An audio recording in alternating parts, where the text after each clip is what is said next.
the field, linking the research to practice.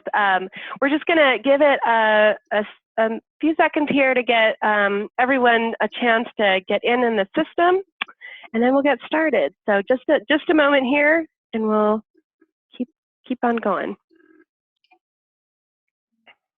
Just wait just a second here. Everyone today to this webinar in our monthly webinar series, Network Leadership from the Field, Linking the Research to Practice. My name is Danielle Varda. I am the director of the Center on Network Science at the University of Colorado, Denver in the School of Public Affairs. I'm really pleased today to do a short introduction here on our webinar, Leading Networks Toward Action, how to facilitate effective discussions with groups of diverse stakeholders. So something we're all tackling with all of the time. I'm going to introduce our speakers in just a moment here. We like to give just a little bit of background on kind of why we do this. We think of network leadership as a framework for leaders and members of networks to build skills, to build, manage, and evaluate effective networks. So we know that people are trying to engage in networks, be a part of them, lead them, but it's really difficult to find places where we can build the kind of leadership skills that we need to both manage and participate in a network. Our goals in doing this kind of webinar and all of the work we really do out of our center is to provide opportunities to learn more about the research skills and practices for engaging in this network way of working, and also to build a community of people who are interested in network leadership and providing different forums for sharing and learning together. So that's one reason we do the webinar series. You'll find that our webinars always have a presenter who is in practice, who is someone who is either a part of or leading networks or evaluating networks. We try to make sure that this is a really wide range of people who have different experiences, and we like to make sure that we talk about stuff that people are really tackling, the kinds of problems they're tackling in their work. Just a quick little slide on the Center on Network Science. We are at the center at the University of Colorado, Denver. We do trainings, we do evaluation, we work with communities to help build capacity in many different ways. We do offer 2 tools, and we want to make sure people know that they are available. The partner tool is one that does network evaluations or network analysis. It's been designed for practitioners, and a lot of researchers and evaluators have found it. It's at partnertool.net. Very, very low cost. It's usually $50 for someone to use it, but the primary purpose and reason we have built this tool is to help build capacity of people to do the work and have some ways to collect data on the kinds of networks that they're working in. We have a new app called the Person-Centered Network app that isn't released quite yet, but it allows folks to collect information on personal networks, and we have an assessment in there and a function that allows you to link to resources in the community once you assess someone's personal network. So those are things to look for on the site, and we hope can be resources for people. And then just finally, we do have one more webinar in this series before our annual Leadership Training Academy. So this next one is an evaluation report. It's actually one that I'm on a team for. So myself and Malcolm Williams from the RAND Corporation are going to present on using a mixed methods approach to assess a network intervention of public and private sector partners. And this is using an example from Million Hearts. It's a CDC-funded initiative to bring federal partners and private sector partners together around cardiovascular health in their communities. And then right after that, in April 26th to 27th, is our 5th annual Network Leadership Training Academy, and we are so excited about that. We have a wonderful group of speakers and trainers and people who talk about networks, and lots of people who come from all over the country for 3 days to just geek out on networks and really try to build up some skills for taking back to your communities. It's mostly practitioners who come, and so you just get to meet all kinds of people doing the kinds of things that you're probably struggling with every day. We do have an early registration rate that ends on March 17th, but be sure to take a look at that. We always get real excited when that comes up. And just lastly, we do encourage everyone to stay connected to the Center on Network Science. We have a Facebook page on network leadership where we encourage people to post. It's new, so it's just getting off the ground. We have a partner tool and NLTA Facebook page. We also do some work on Twitter and have a mailing list that folks can sign up for to get information about these kinds of things, these kinds of convenings, ways that we can help keep you connected. So we actually have two speakers today, but I'm only going to have one introduction here before I get to introduce Becky. But Cap Wilkes is the Director of Program Development from the National Rural Health Resource Center, and we are so thrilled that she has been interested and agreed to do this webinar. There is so much that they're doing that is innovative and smart, and through lots of experience, really well-rounded out to be a really strong resource for all of us thinking about network leadership. She manages the network technical assistance program there, and of course, you know, their focus is on rural healthcare recruitment and retention, and developing products and services that increase capacity. So great partners for us. You can read a little bit more about her. She teaches.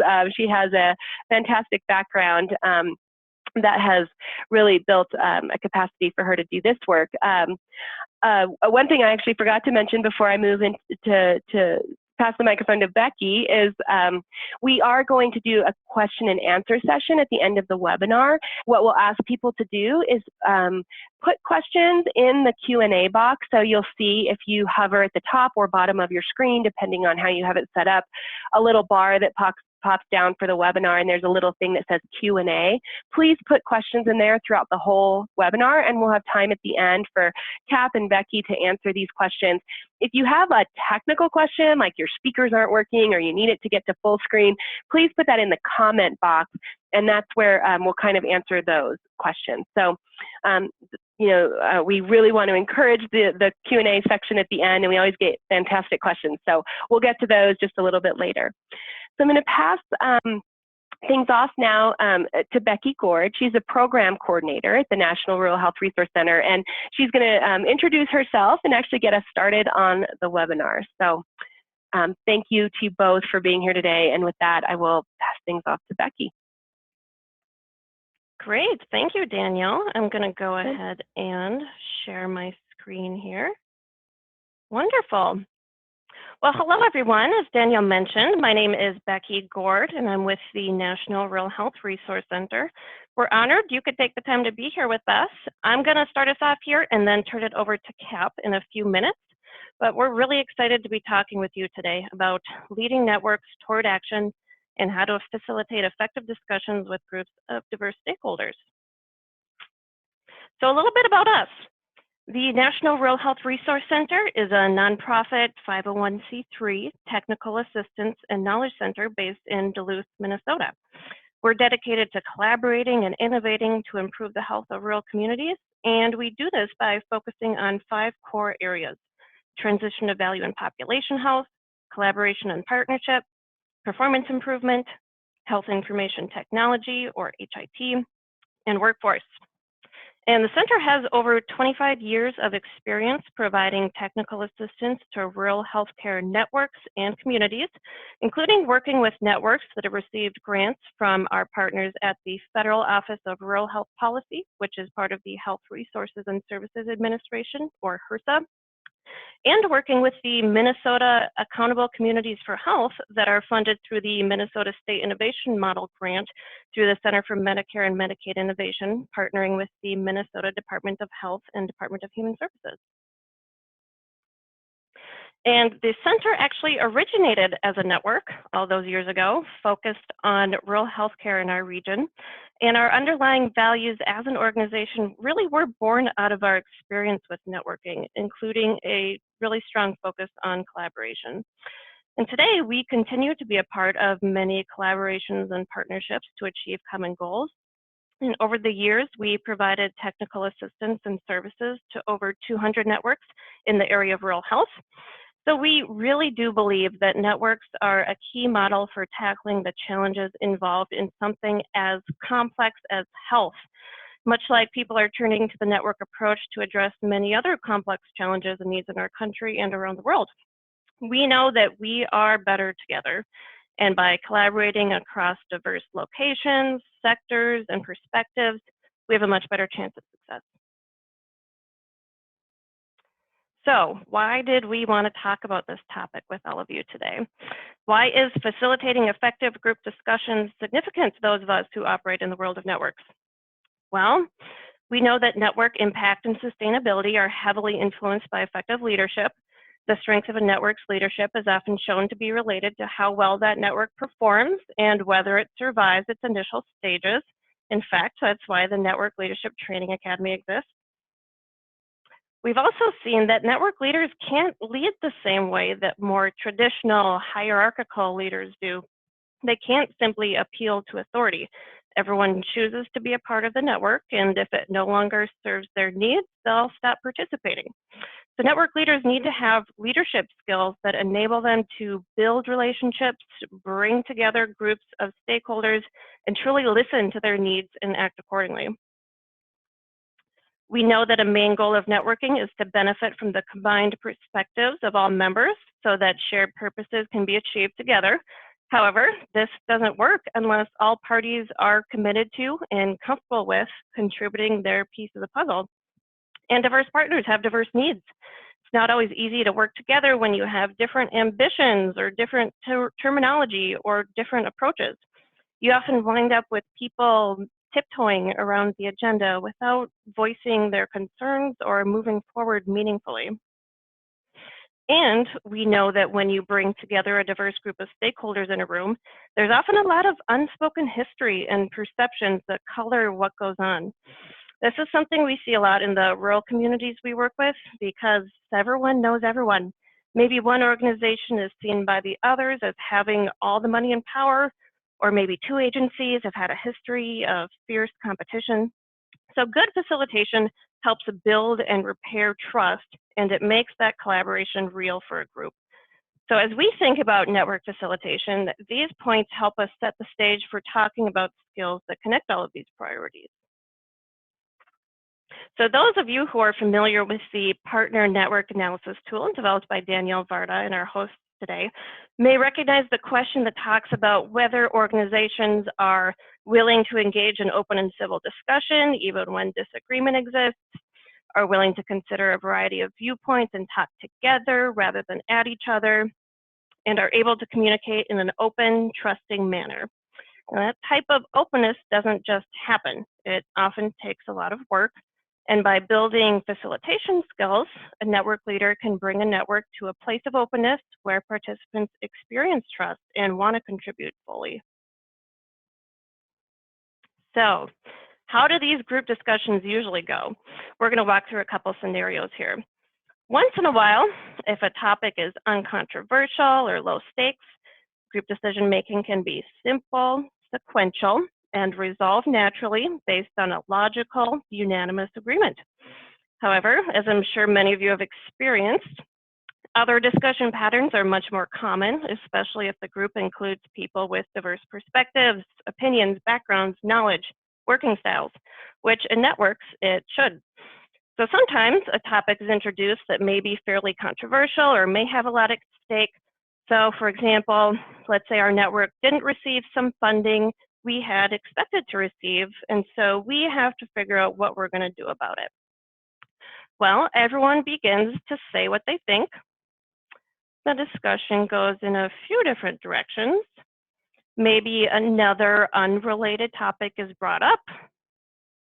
There's no obvious solution, and people start to feel stuck or even show irritation with the process or with each other.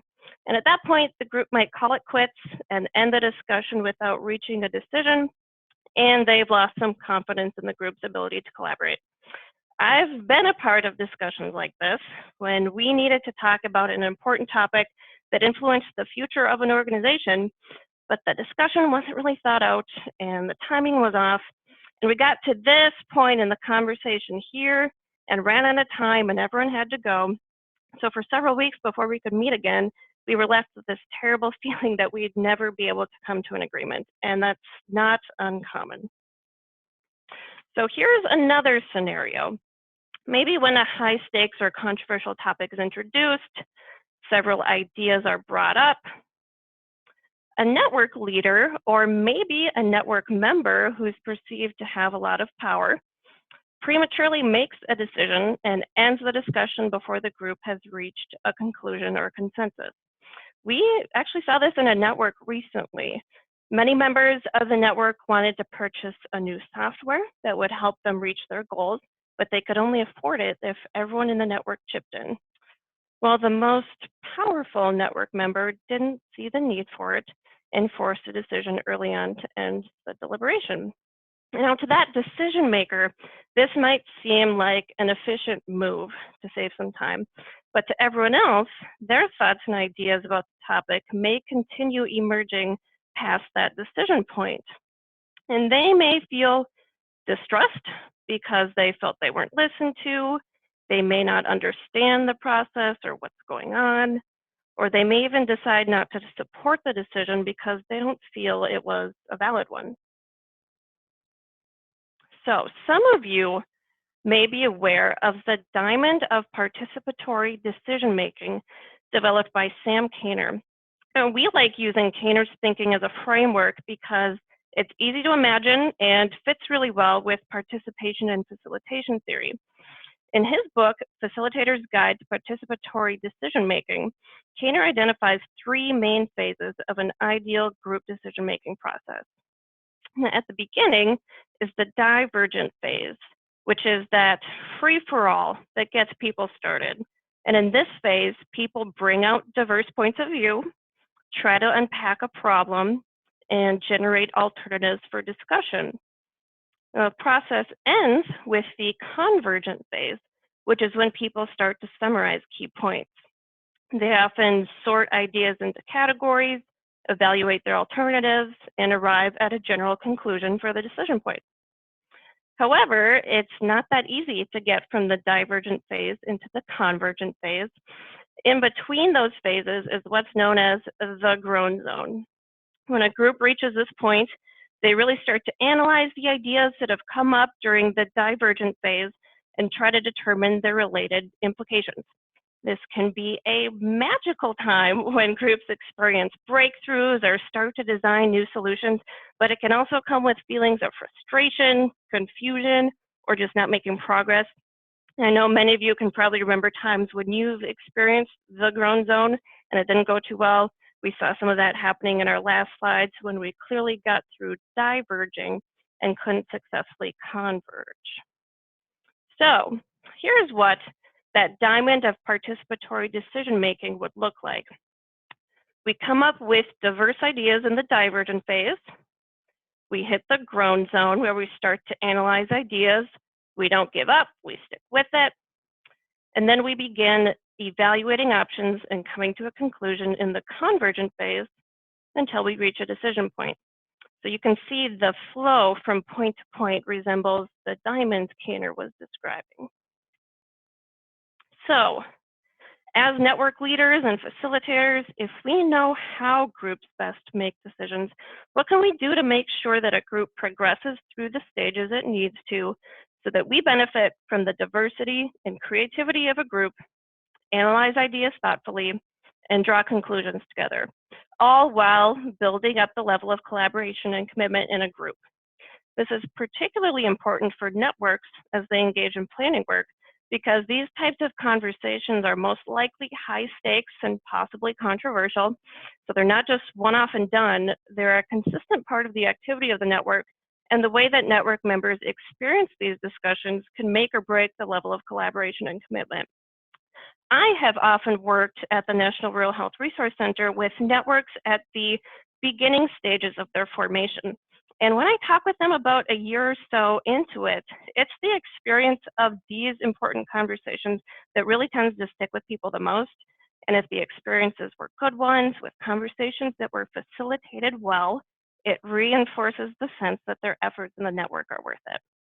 So we do have some ideas we want to share with you because they've worked so well for our organization as we work with networks around the country. So I'm now going to turn things over to Cap Wilkes, our Director of Program Development here at the National Rural Health Resource Center. Cap is well versed in the theory and the practice of what we're going to share next, and she's trained a lot of people in these skills as well. So go ahead, Cap. Hello, everyone, and thank you, Becky. My name is Kim Wilkes, and I'm the Director of Program Development and manage the network TA team here at the National Rural Health Resource Center. I've been working with groups to help them plan together and make decisions together, collaborate for 20 years or so now. I'm a certified facilitator and a trainer and have a lot of experience with the facilitation method we are going to be presenting to you today as a tool for group decision making. We call it the technology of participation, and it was created by the Institute of Cultural Affairs. I want to tell you a little bit about it. The Institute of Cultural Affairs, or ICA, is a global community of nonprofit organizations focused on advancing human development. ICA developed facilitation methods that enable groups to maximize meaningful engagement for effective thinking and planning. Based on their 50-plus years of practical action research and applied learning in communities.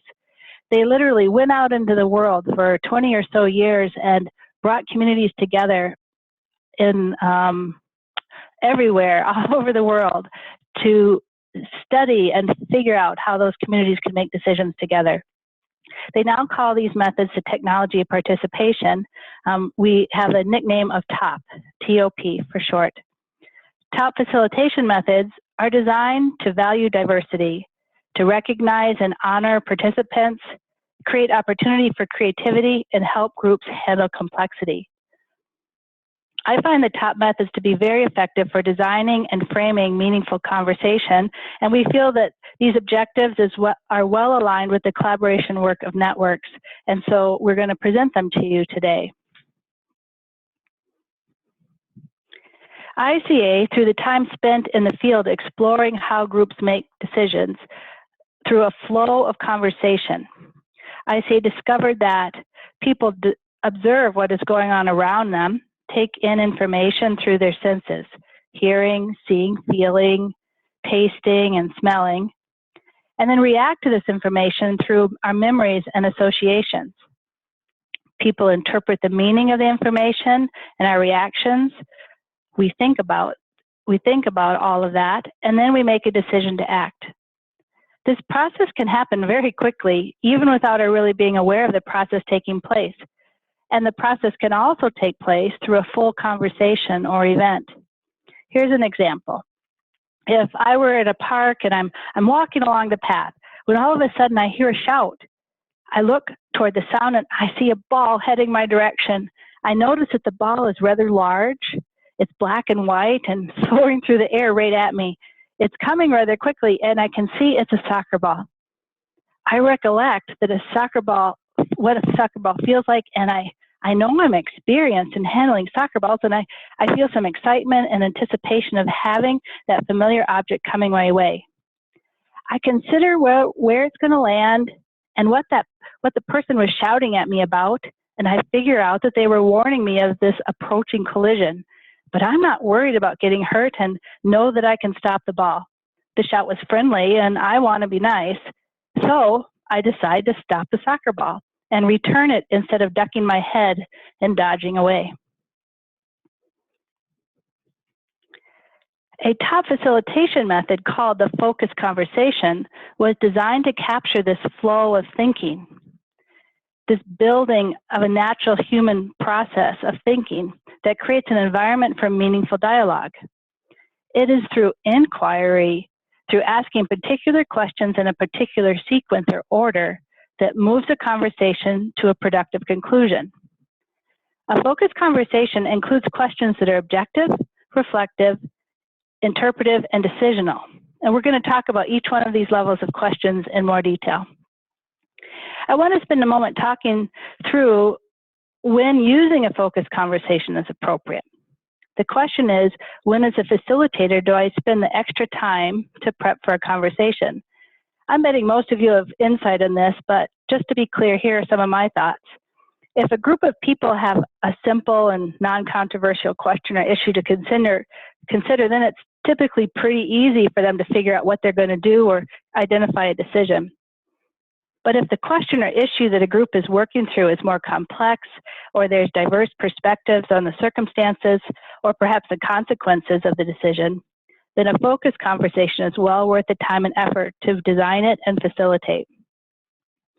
So the importance of this particular tool, designing a focused conversation, makes sense when a network leader that is focused on building an environment of trust and collaboration during a time of diverse opinions and complex circumstances wants to help a group to value diversity, recognize and honor the contributions of all the participants, provide opportunity for creativity, and help the group come to a conclusion of shared understanding.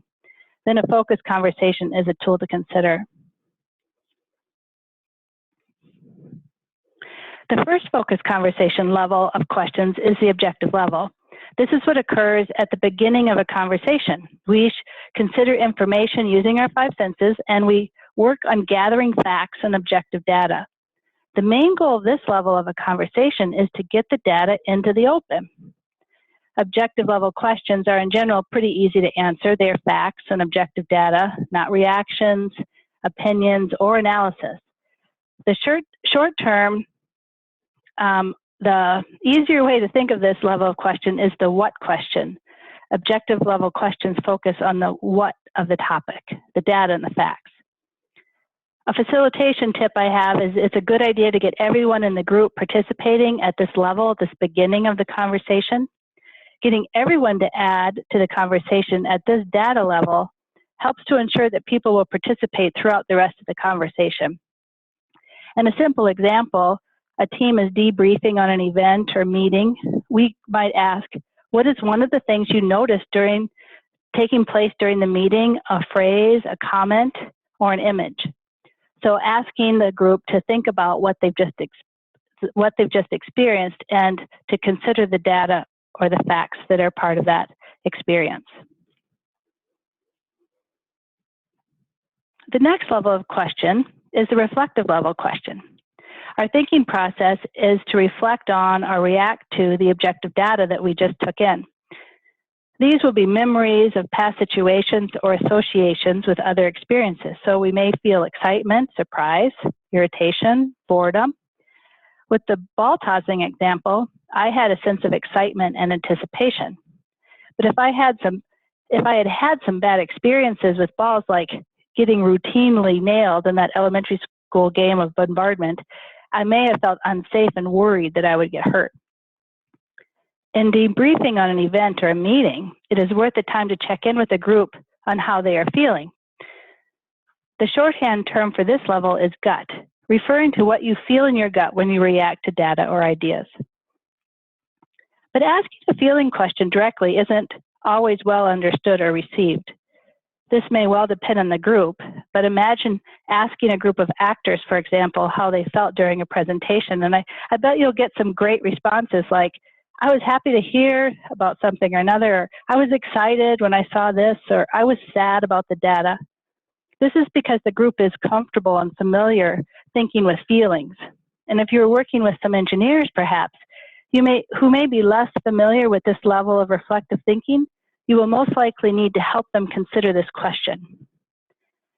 This is because people tend to have preferences in their thinking. Some folks really love getting to the answers and solving the problems, and therefore hanging out in this feelings level doesn't seem helpful in getting to the answer. But that doesn't mean that engineers are skipping over reflection. They simply do it more quickly or with less attention than our theater folks. A facilitator may help a group be in the reflective level by asking questions like, what surprised you? Or what is a concern? These types of questions help a group reflect on the data. It can be helpful to encourage participants to use their imagination during the reflective level. Another way to consider reflection is to use images as a tool. For example, I may ask the group to give an analogy or use a metaphor to describe their reaction to the data, such as, let's imagine ourselves on a journey, and given the information you just heard, what type of vehicle would be best to traverse the terrain? You may hear insights like, we'll need a bus to get everyone to the other side together. A facilitation tip, it is a good idea to balance reflective level questions to elicit both the positive and the negative. This creates a well-rounded perspective of the topic. So you match words like, what is something that's exciting about this? And then also, what is a concern? Or what made you particularly happy? Or are there aspects that made you feel more sad? Those are the types of balanced questions. Next is the level of inquiry for a focused conversation is the interpretive level. This is where we really start to analyze the events and ideas that have come up. We begin to identify our options and consider the potential implications of those options. It is the so what level of questions, meaning, so what's the significance of all this?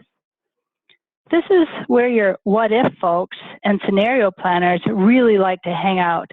It is also the time during the conversation that the group builds a shared awareness. Participants benefit from the insights and experiences contributed from all of the participants.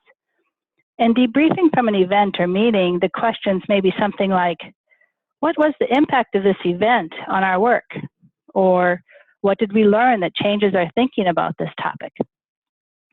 The interpretive level builds on the thoughts that arose during the objective and reflective levels, exploring the significance of the subject and connecting the ideas for better understanding. A group may spend time at this level of conversation answering the question, so what?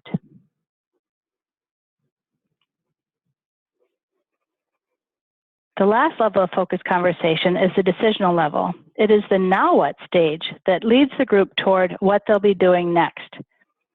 The decisional level applies the information from the first three levels and brings the conversation to conclusion or shared understanding. This stage gets the group to come to agreement on next steps and attitudes both individually and collectively. With our example of debriefing on an event or meeting, a question may be, what are our thoughts on integrating our learning from the presentation into our team's work? This decisional level question is focused on action. You will find the folks in your team that have been antsy to get something done very happy at this stage. And you will probably notice if you have brought the group through each of the four levels, what, gut, so what, and now what, that you have had engagement in the discussion and that all voices have participated in forming the decisions.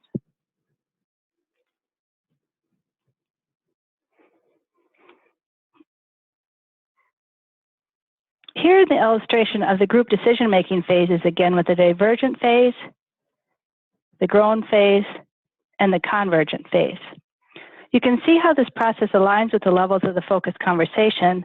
In the divergent phase, participants offer their different ideas in terms of facts, objective data, internal responses, and emotions. So the objective level and the reflective level often occur during the divergent phase. When you reach the grown zone, this is when groups start analyzing and evaluating, which may feel difficult, but can lead to breakthrough and ideas. The interpretive level is usually characterized by the grown zone. As a facilitator, you can feel excited when you notice the group working through its understanding, and pleased when there is some tension or excitement in the group. You will know that you are in the grown zone and working through the thinking level of the conversation. When the convergent phase is starting to take place, participants begin reaching conclusions and deciding how to act. It is in step with the decisional level of the focused conversation.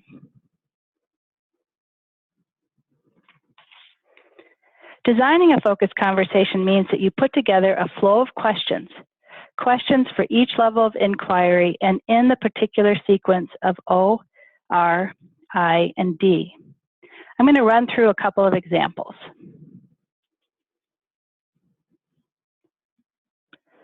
Let's say that a network was hoping to receive significant grant funding, but the funding wasn't awarded.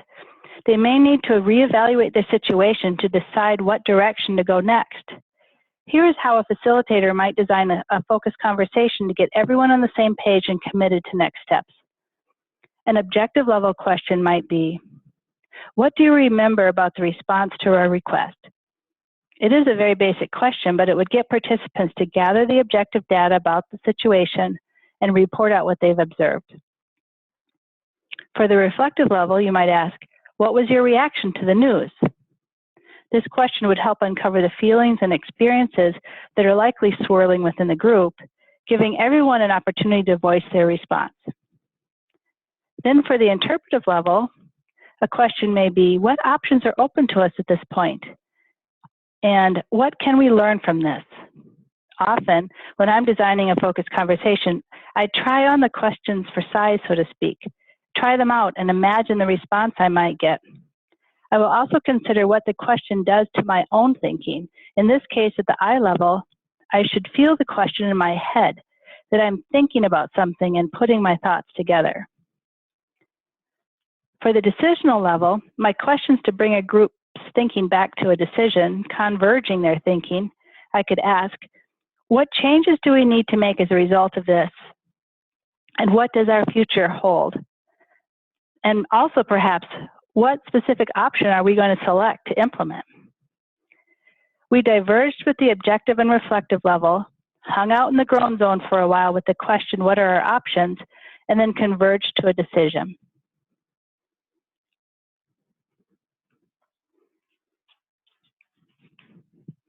Another example that a network of community members may experience is a new regulation being announced that impacts the members of the network in different ways. The network may need to consider how to react to the new regulation. Here is how a facilitator might design a focused conversation. An objective level question might be, what exactly is the regulation? It's a very basic question again, but it would get our participants to consider the data, the situation, and share that with each other. For the reflective level, might ask, what concerns does this raise? And to balance that question, what is exciting about the change? These questions help uncover the feelings and experiences of the group and allow them to share their feelings and reflection, their associations with each other. For the interpretive level, what difference will this regulation make for our members? Would get the group to think about the situation and consider the impact. What are the key impact areas for us? For the decision level, the time to converge the thinking into action of for now what, might have a question such as, what action steps are needed to respond to this change? And this brings our group back to a decision.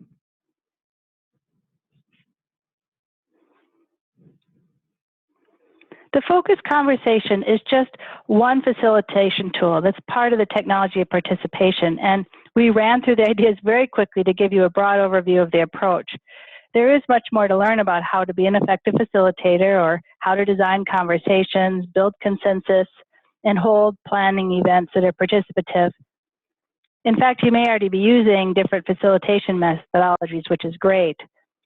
What we really want to emphasize is the strong collaboration doesn't happen by accident. When you're faced as a network leader with holding an important discussion, it makes a big difference if you plan ahead and design the conversation in a way that will help the group effectively analyze your ideas and commit to action.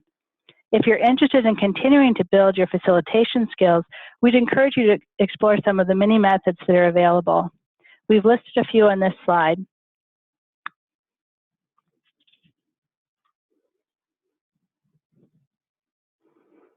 At the National Rural Health Resource Center, we're also continually creating new resources for organizations and networks and adding them to our resource library, which you can access online for free.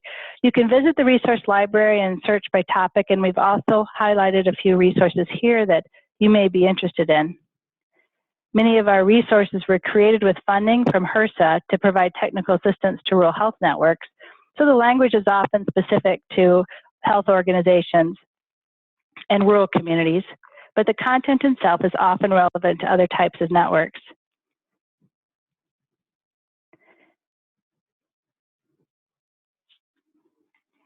This wraps up what we wanted to share with you today. Thank you very much for joining us, and here's our contact information.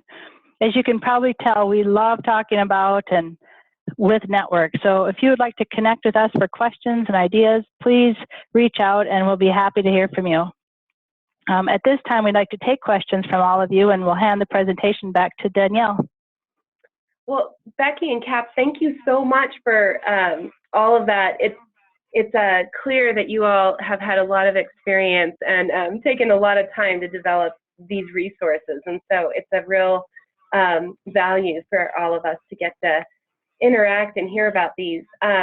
So I'll go ahead and start with questions that are here. And if anyone has any additional questions, please be sure to put them in the Q&A section so we can go through those. The first one is a multi-part. It's a couple questions, but I'm going to read them all together right now.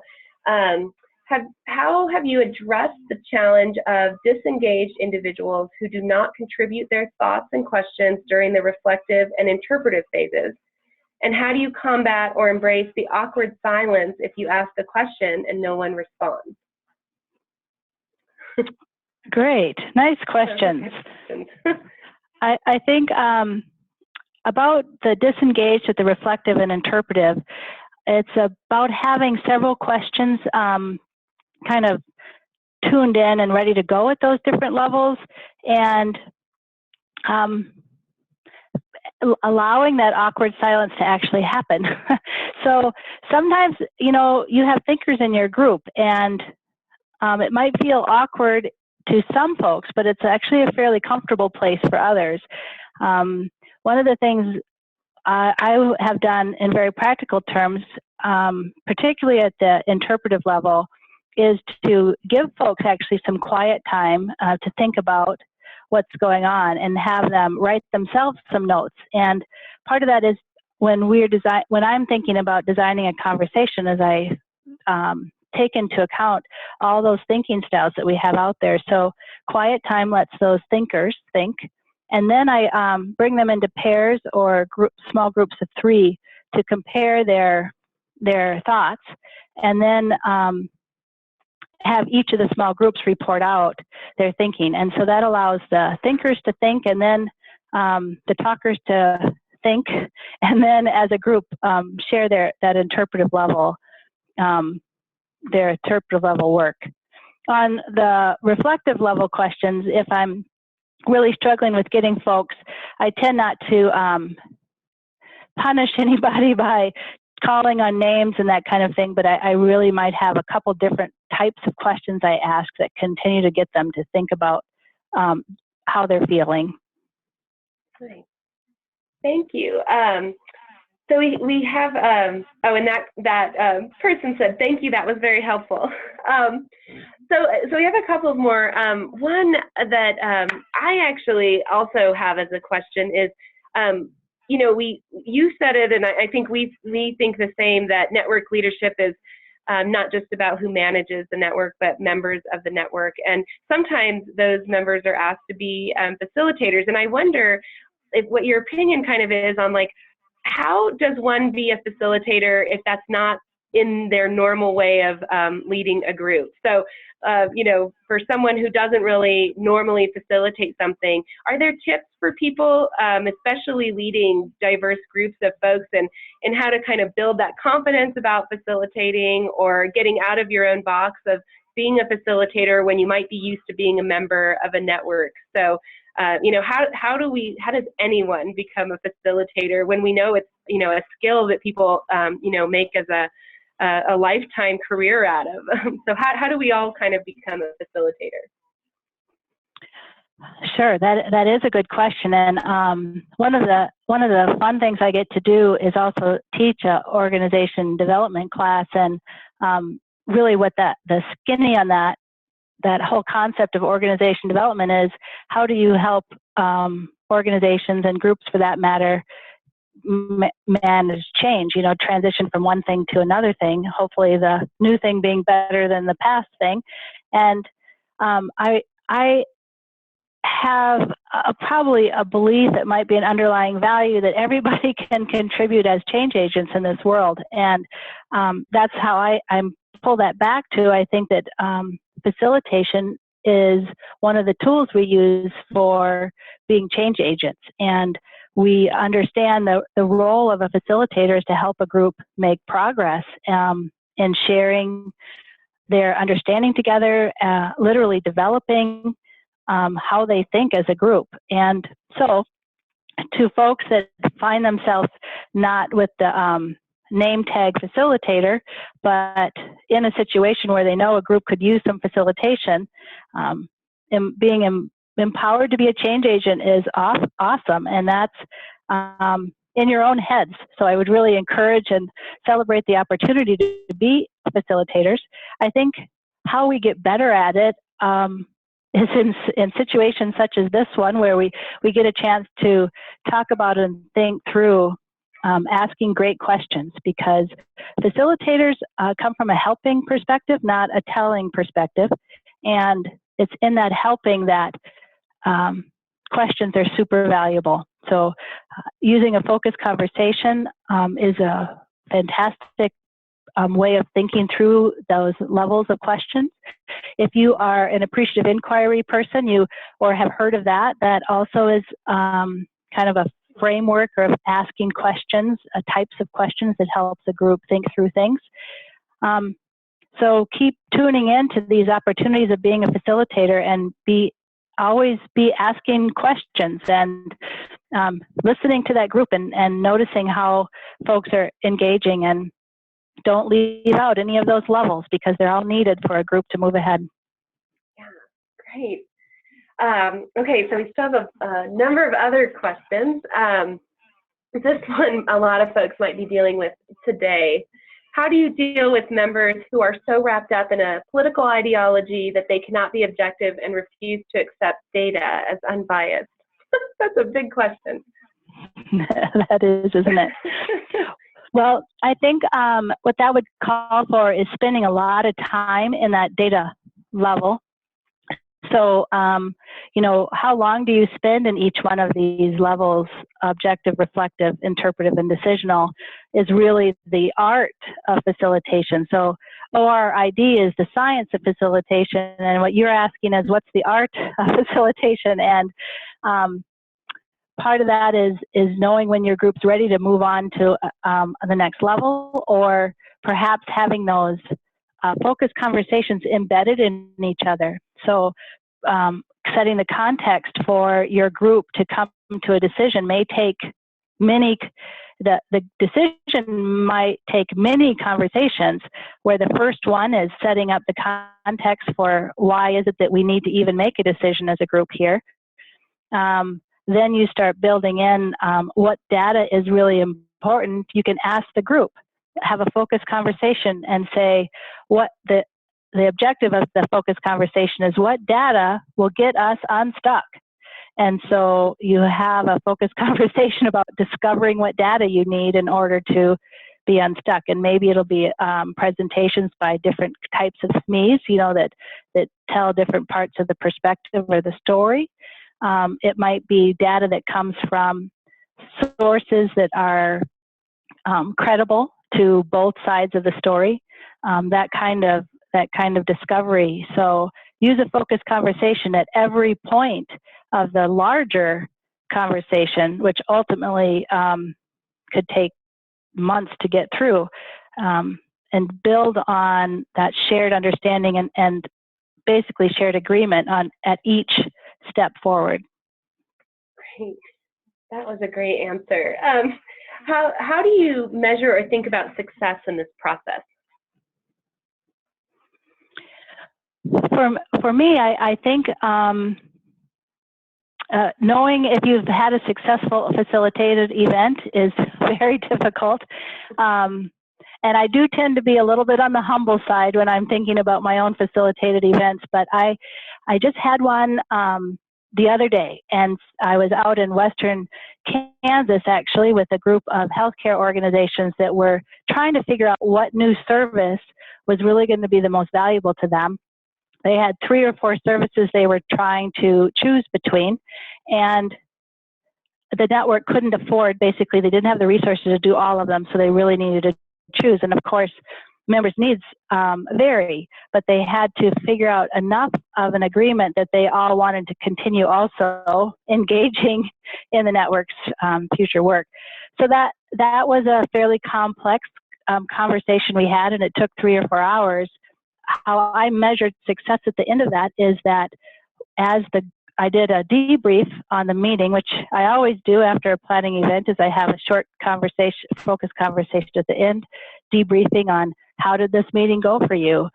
And I want the participants to talk to each other as much as to me, because it's not about how well I did, it was how well they did that really matters. And so I do a little bit of a narrative analysis during that debrief, and what I heard last week in the Kansas group was that the time they spent was valued. They feel like they have a better understanding of the needs of the network as a whole and how the different membership can continue to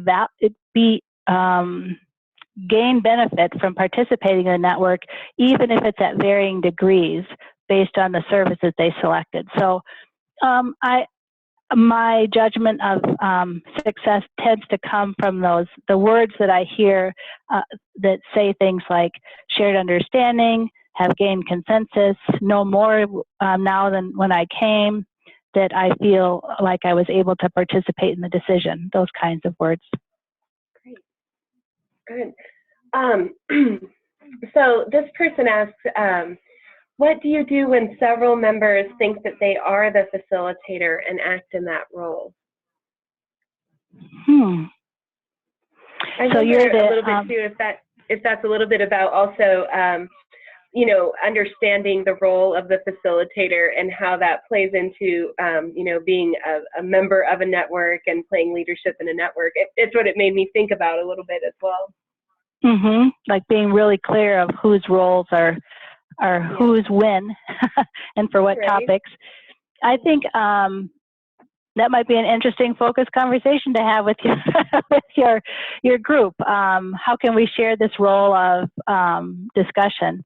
It might also be kind of an understanding that the question asker has on in a really open dialogue. There's more listening going on than telling. So it might be some of the motivation of facilitation and real open-minded perspective when you are facilitating is that you really aren't telling almost anything. So if the leader of the network needs to be in a telling position, they should probably ask someone else to be a facilitator so that they can be a part of really open and participate in that discussion. It's very difficult to switch your hat, so to speak, between being a facilitator and being a participant. So being clear on when you are the question asker and when you are a participant would be helpful, I think, any way to clarify those roles. Good. So this person says, first of all, that was a great overview. Thank you. She is facilitating 2 startups right now and has the question, what is the biggest pitfall to avoid in the initial phase of the diamond process? I think I made a point on one of those slides. I made a point that said, you know, if you're at the objective level, the data level, you're not doing analysis and you're not doing opinion. So I think maybe a pitfall is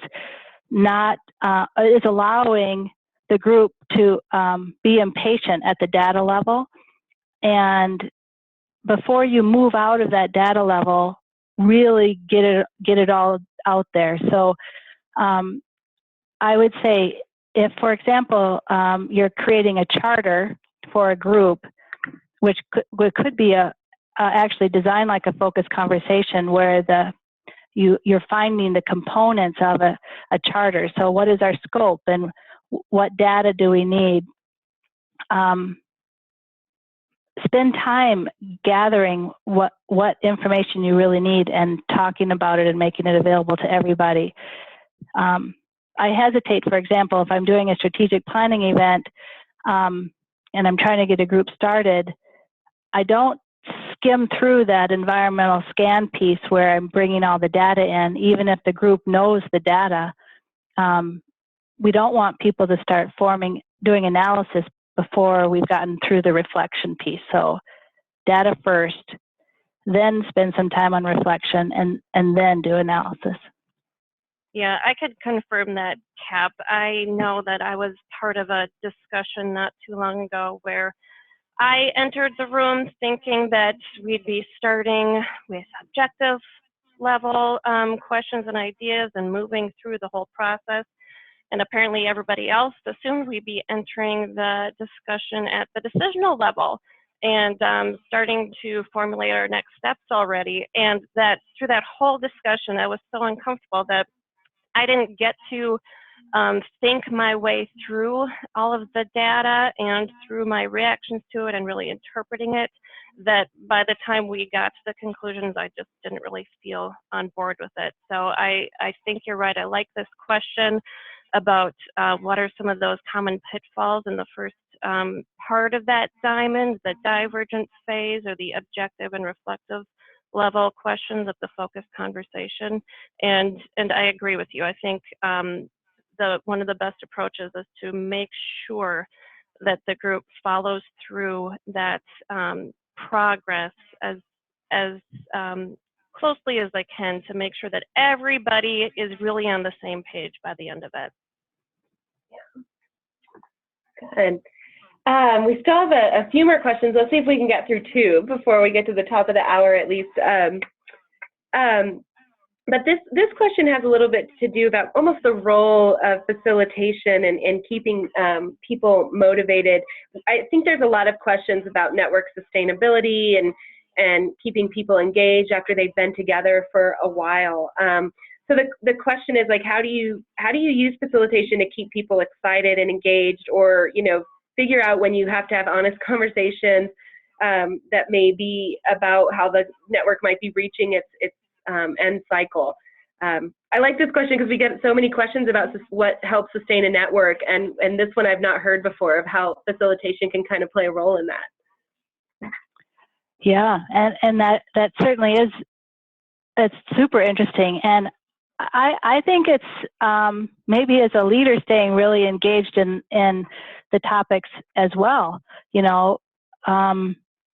There's so many things going on in our world, and keeping a group of board members, usually at the top leadership of their organizations as well, our finding is that we need to keep the conversations interesting. So don't use up their time with operational updates. Use their time as advisors and deep discussion to find meaning for the impact of the world around us and what that could be for the future of the network. So you don't have to do a full needs assessment every time you get together, but checking in on what's driving those member organizations, what's important to them, and how are they reacting to the world around them. And then, so those are kind of I-level questions. And then the D-level question would be, what could the network do? What are some of the network solutions to those issues that our members are having? So I guess for sustained engagement of your members, it's about continually having facilitated conversations that engage their minds and show them the benefit the network is bringing to their own organizations. Yeah. Thanks. And maybe this will be an appropriate last question. We want to respect everyone's time, but there's a couple of questions that are, and even kind of relate to what you've already said, but like, how do you deal with momentum and time and things like that? So, what's the best way to demonstrate forward movement while kind of making sure people who like to talk a lot don't? I think designing for it is, I think, the key. So we spend a lot of time in design for our conversations, and I use that word very purposefully. It's like a choreography almost of, we have this many people and we've got 2 hours, and in that 2 hours we have this objective we're trying to make. So let's back into ORID. So I use it as a meta frame as well, and say, okay, first we have to get the data out and make sure people understand the context and the facts, and then we're going to spend a little bit of time on the reflective association kinds of efforts, and then we'll get into the talking part. And I'm usually really careful about if I know I've got a lot of talkers, then I'll do that tool where you get thinkers thinking, and then you let your talkers talk, and then in small tiny groups, and then you have the large group compare notes. That's a great idea. Okay. Well, thank you both. We have reached the top of the hour, and this might be just the most, technically helpful webinar that I've ever sat on. So I'm really grateful for your expertise and your time and willingness to talk today. There are questions we didn't even get to. We can try to figure out how to kind of answer that and get back to folks. We'll send everyone a follow-up email that will have the link to the recording, any handouts that Cap and Becky might have for us, and also, any extra resources. So thanks to everyone for joining. We had a great number of people here today, and I think we would all agree how valuable this has been for us. So thank you, Cap and Becky, so much, and to Melinda, who manages all of us in keeping these webinars going. So thank you all, and we hope you have a wonderful rest of the week.